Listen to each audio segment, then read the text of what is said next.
What are audit working papers? Audit working papers represent the documents prepared and filed by auditors as the evidence of the audit process. The documents will include standard information often required by national audit standards to prove that audits were planned properly and performed with adequate supervision, that fieldwork steps were appropriate and followed accordingly, and sufficient evidence is available to support the audit opinion. Most accounting firms will retain audit working paper indefinitely. Any legal action coming forth as the result of an audit may require the firm to prove its audit process is adequate and proper. Other papers may be included with the standard working papers. All audits will follow a specific plan prior to the fieldwork phase.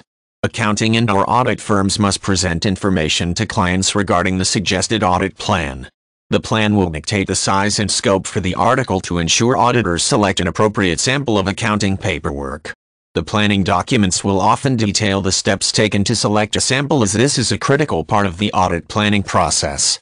Failing to provide information on the sampling process can result in the inability to prove why the auditors felt their sample was a representative picture of the client's accounting information.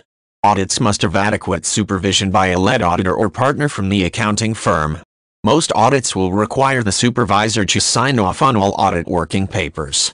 This signature provides assurance that all steps taken to properly audit client worksheets, journals, ledgers, or other documents followed proper auditing standards.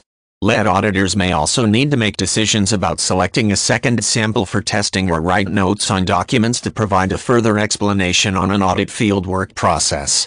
Failure to provide information on the adequate supervision of audits can void the entire audit and subject accounting firms to heavy penalties. Audit working papers prepared by unqualified individuals are typically unable to support a final audit opinion. Because the fieldwork phase is often the most important part of the audit process, a large majority of audit working papers will come from this process. All working papers prepared by auditors working on the audit will fall into this category. Most clients will make a copy of their accounting paperwork for the time period selected by the auditors. These papers will then become the property of the accounting firm. Auditors will test these documents for accuracy and create a file to retain these documents in the accounting firm storage. Lead auditors typically will create a file and provide an overview of the audit working papers for easy review by individual not working on the audit.